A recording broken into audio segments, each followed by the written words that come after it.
வணக்கம். உங்கள் ஜோதிடர் ஜெயமஸ் சந்திரமௌலியின் ஜோதிட பதிவு. இந்த பதிவு கன்னி லக்ன நண்பர்களுக்கு ஜூலை மாதத்திற்கான மாத பலன்களை பார்க்க இருக்கிறோம். நமக்கு 6ஆம் இடத்துல சனி பகவானும் 7ஆம் இடத்துல ராகுவும் 8ஆம் இடத்துல இருந்து செவ்வாய் நகர்ந்து 9ஆம் இடத்துக்கும் 10ஆம் இடத்துக்கும் போறாரு. குரு பகவான் 9ஆம் இடத்துல இருக்காரு. 10ல் இருக்கிற சூரியன் சுக்கிரன் புதன் 11ஆம் பாவத்துக்கு வர்றாங்க. அதே மாதிரி புதன் ஜூலை 20ஆம் தேதி சிம்மராசிக்கு 12ஆம் இடத்துக்கு வர்றாங்க. அப்ப இந்த அமைப்புல நமக்கு ஒரு 3 பிரிவா இந்த பலன்களை பார்க்கலாம். 5ஆம் தேதி வரைக்கும் ஒரு பலன், 6ஆம் தேதியிலிருந்து 19ஆம் தேதி வரைக்கும் ஒரு பலன், 19ஆம் தேதியிலிருந்து 31ஆம் தேதி வரைக்கும் ஒரு பலன்.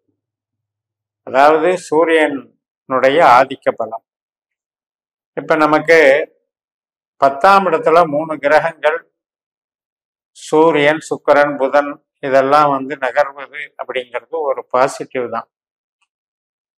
ஆனால் ராகுவினுடைய நட்சத்திரத்துல போகும்போது அது கொஞ்சம் தடுமாற்றத்தை கொடுக்கும்.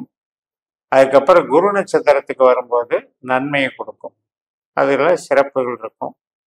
பட் ராகுல கிரகங்கள் போகும்போது நமக்கு தேவையான மாற்றங்களை உண்டு பண்ணுது.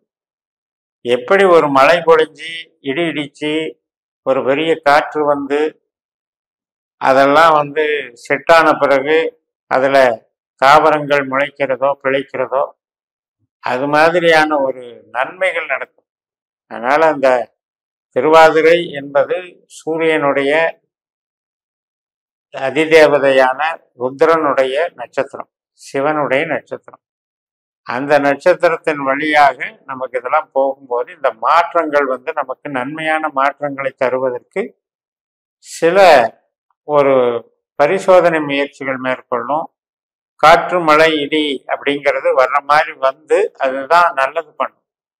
அப்படிதான் நமக்கு நம்ம செய்யற வேலைகள்ல சில சோதனைகள் உண்டு பண்ணும். அதனால 5ஆம் தேதி வரைக்கும் ராகுவனுடைய ஆதிக்கத்துல இருக்கிறதுனால 5ஆம் தேதி வரைக்கும் சில பேர்களை நம்புறதா நம்பக்கூடாதா, கணவன் மனைவி உறவுல ஆதிக்கம் நமக்கு அனுசரணையா இல்லையே, இப்படி யாரையெல்லாம் நம்ம கஸ்டமரா பார்க்குறோமோ நம்ம சூழலை எதிர்கொள்றோமோ அதுல எல்லாம் சில குழப்பங்களை உண்டு பண்ணும். அதனால நாம நம்முடைய நடவடிக்கைகள்ல சில மாற்றங்களை எல்லாம் மேற்கொள்ள வேண்டி வரும். அந்த மாற்றங்கள் நமக்கு நன்மை தரும். சுய பரிசோதனைன்னு சொல்றோம் இல்லையா, இது இப்படி இருக்குது, இனி வர்ற ட்ரெண்ட் இப்படி இருக்கு, இந்த ட்ரெண்டுக்கு தகுந்த மாதிரி அடுத்து சில மாற்றங்கள் நம்ம எடுப்போம் அப்படின்னு ஒவ்வொரு தொழிலையும் ஒவ்வொரு விதமா ஒரு சிலர் மாற்றுவதற்கு காரணம் அந்த சூழல் தான்.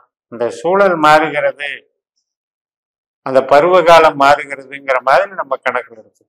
இந்த 5ஆம் தேதி வரைக்கும் நமக்கு சில சுய பரிசோதனைகள் நடக்கும், ஆய்வுகள் நடக்கும். அந்த ஆய்வுகளுக்கு உட்பட்டு நாம நம்மளை நாமளே சரண்டர் பண்ணிட்டு நம்ம அதுக்கு தயாரானோம் அப்படின்னா அடுத்தடுத்து நமக்கு நல்ல நிகழ்வுகளை அறுவடை செய்வதற்கு இது அஸ்திவாரமாகிறது.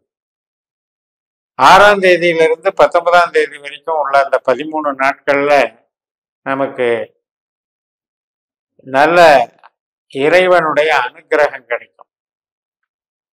மதிப்பு கௌரவம் இன்க்ரீஸ் ஆகும். வெளிநாடு தொடர்பு, ஆராய்ச்சி கல்வி, தர்ம காரியத்தில் ஈடுபாடு, கோவில் வழிபாடுகளுக்கு போயிட்டு வர்றது, பூர்வீக சம்பந்தப்பட்ட நன்மைகள், இது எல்லாமே நடக்கும். தந்தை வர்க்கத்துக்கும் சாதகமாக இருக்கும். அப்ப ஒரு குருவருள் திருவருள் அப்படின்னு சொல்ற மாதிரி ஒரு நல்ல அமைப்பு இந்த 13 நாள்ல கிடைக்கிறது உங்களுக்கு ஒரு சிறப்பு. அதுல நமக்கு தொழில் பலத்திலையும் அது சில மாற்றங்கள் உண்டு பண்ணும். இப்போ வேலையில் இருந்தீங்கன்னா பதவியில் இருந்தீங்கன்னாலும் அதில் சில மாற்றங்களை உண்டு பண்ணும். அந்த மாற்றங்கள்னால உங்களுக்கு ஒரு புதிய பாதையில் போகிறதுக்கு உண்டான வழிமுறை. அது இல்லாமல் மார்க்கெட்டிங், ஐடி லைனு, கமிஷன் துறை இதில் இருக்கவங்களுக்கும் சிறப்பாக இருக்கும். உற்பத்தி சார்ந்த துறையில் இருக்கவங்க இந்த 13 நாளில் மார்க்கெட்டிங் லைனில் கான்சன்ட்ரேஷன், டிசைனிங் லைனில் கான்சன்ட்ரேஷன் ஏற்படும். அதுக்கு அதை பயன்படுத்திக்கலாம். மற்றபடி ஒரு சிலர் ரிட்டையர் ஆவாங்க. பணி முடிஞ்சு ரிட்டையர் ஆகும்போது அவங்களுக்கு ஒரு மதிப்பு கௌரவத்தோடு ரிட்டையர் ஆகக்கூடிய அமைப்பும் இருக்கு. ஒரு சிலர் வந்து புதிய பழக்க வழக்கங்கள், புதிய நட்பு, புதிய உறவு ஏற்படுத்தி கொள்றதுக்கும் இது நல்ல அமைப்பா இருக்கும். ஒரு தெய்வீக அனுபவம் கிடைக்கும். உபாசனை எடுக்கிறவங்க, ஆன்மீகத்தில் இருக்கவங்க, குருமார்களை தேடி போறவங்க, இவங்களுக்கெல்லாம் நன்மைகள் நடக்கும். அடுத்த கேட்டகரி 19ஆம் தேதியிலிருந்து 31ஆம் தேதி வரைக்கும் அந்த 13 நாட்கள் அப்படின்னு எடுக்கும் பொழுது அது நமக்கு உழைப்பு சார்ந்து இயங்கும். சர்வீஸ். அப்ப வேலைக்கு நம்ம வந்து தயாராக இருக்கணும், உழைப்புக்கு தயாராக இருக்கணும். அது கொஞ்சம் காலதாமதமானா கூட அந்த உழைப்பினால நமக்கு நன்மைகள் கிடைக்கும், பண வசதி ஏற்படும், தொழில் பலம் பெருகும். அது வந்து அமைப்புகள் நன்றாக இருக்கும்.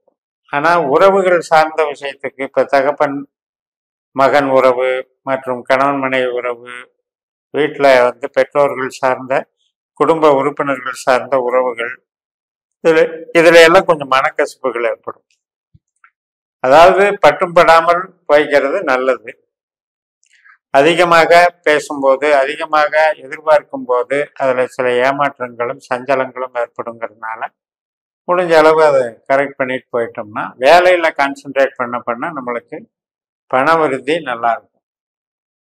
அப்ப இந்த மாதத்துல தொழில் பலம் வந்து நல்லா இன்க்ரீஸ் ஆகுது. அந்த தொழில் பலத்தினால உங்களுக்கு எதிர்பார்த்த காரியங்கள் வெற்றி கிடைக்குது. நினைத்தபடி எதிர்பார்த்த காரியங்கள் வரும். நண்பர்களால் உதவி, மூத்த சகோதர சகோதரிகளால் உதவி அப்படிங்கிறதும் நன்மைகள் தரும். குருவனுடைய பலாபலன் வந்து நமக்கு மிகச் சிறப்பாக இருக்கிறதுனால மரியாதை கெடாம, புகழ் கெடாம, கௌரவம் கெடாம, அதே போல நம்முடைய திறமைகளை மேம்படுத்தி கொள்வதற்கும் நம்மளுடைய வில் பவரை இன்க்ரீஸ் பண்ணிக்கிறதுக்கும் இந்த மாதம் சிறப்பாக இயங்கும். அதுல முற்பகுதி 15 நாள் அப்படின்னு எடுத்துக்கிட்டிங்கன்னா 1ஆம் தேதியிலிருந்து 15 தேதி வரைக்கும் முற்பகுதியில வந்து சில மாற்றங்கள் ஏற்படும். தொழில் செய்கிறவங்க அவங்களுக்கெல்லாம் ஒரு ட்ரெண்டை மாற்றி செய்யலாமா அப்படின்ற யோசனைகள் ஏற்படும். அதனால இதெல்லாம் வந்து ஒரு சீசனுக்கு தகுந்த மாதிரி மாறுற மாதிரியான செய்கைகள். அது வந்து இப்போ நம்மளுக்கு சனி நிற்கிற இடமும் குரு நிற்கிற இடமும் சாதகமான இடங்கள் தான். ஆனால் சின்ன சின்ன சேஞ்சஸை கொடுக்கறதுக்கு ரெடியாக இருக்கும். இப்போ இந்த 7ஆம் வீட்டில் இருக்கக்கூடிய ராகுனுடைய நட்சத்திரத்தில் திருவாதிரையில் 3 கிரகங்களும் பாஸ் ஆகி போகும்போது இந்த நம்பிக்கை சார்ந்த விஷயங்கள், கணவன் மனைவி உறவு சார்ந்த விஷயங்கள், புது முயற்சிகளில் ஈடுபடுறது, நம்பி பணம் கொடுக்கறது, புது ஃபீல்டில் நம்பி போகிறது, இதெல்லாம் அவாய்ட் பண்ணிக்கணும். ஜென்ரலாகவே நமக்கு ராகு அப்படின்றவர் இப்போ 5ஆம் தேதி வரைக்கும் புதனுடைய நட்சத்திரத்தில், ரேவதி நட்சத்திரத்தில் போயிட்டு இருக்காரு. புதன் வந்து நமக்கு தொழில் கிரகம், லக்னாதிபதி. அப்போ ஒரு தேவையில்லாத ஒரு ப்ரெஷரை நம்ம மேலே அவர் ராகு வந்து திணிக்கிறார். அதாவது தொழில் அவஸ்தை அப்படின்னு எடுத்துக்கலாம். இப்போ 5ஆம் தேதிக்கு மேலே அவர் உத்திரட்டாதி நட்சத்திரத்துக்கு வர்றாரு, சனியினுடைய நட்சத்திரத்தில் வர்றாரு. அப்போ வந்து நமக்கு நன்மைகள் நடக்கும். உழைப்புக்கு சப்போர்ட் பண்ணும், பண வரவுக்கு சப்போர்ட் பண்ணும், தொழில் பலத்துக்கும் அனுகூலமாக இருக்கும். ஆனால் உறவுகள் சார்ந்த விஷயத்தில் கொஞ்சம் எச்சரிக்கையாக இருக்கணும். யாருக்காவது ராகு திசை சனி புத்தி, சனி திசை ராகு புத்தி நடக்கிறவங்களுக்கெல்லாம் ராகு சனி கெட்ட கிரகமாக இருந்து திருமண ஸ்தானத்துக்கு பாதிக்கிற மாதிரி இருந்தால் சில பேருக்கு அந்த பிரிவுகள் எல்லாம் கூட உண்டாகும். பட் எப்படி இருந்தாலும் தொழிலுக்கும் புதுசா திருமணம் பண்ற இதுல இருக்கவங்களுக்கும் இந்த குரு வந்து நமக்கு பாதுகாப்பா இருக்க. அப்ப குருவனுடைய பலன் வந்து நமக்கு கொஞ்சம் சப்போர்ட்டா இருக்கிறதுனால திசாபுத்திகள் ரீதியாக உறவுகள் கெடாம நம்ம கொண்டு போய்க்கலாம்னு சொல்லி நிறைவு செய்கிறேன். இந்த சேனலை சப்ஸ்கிரைப் பண்ணி ஷேர் பண்ணுங்க. உங்க தனிப்பட்ட ஜாதக பலாபலன்களை என்னுடைய வாட்ஸ்அப் நம்பர்ல தொடர்பு கொண்டு பலன் பெறுங்கள். உங்களிடமிருந்து விடைபெறுகிறேன். உங்கள் JMS. நன்றி, வணக்கம்.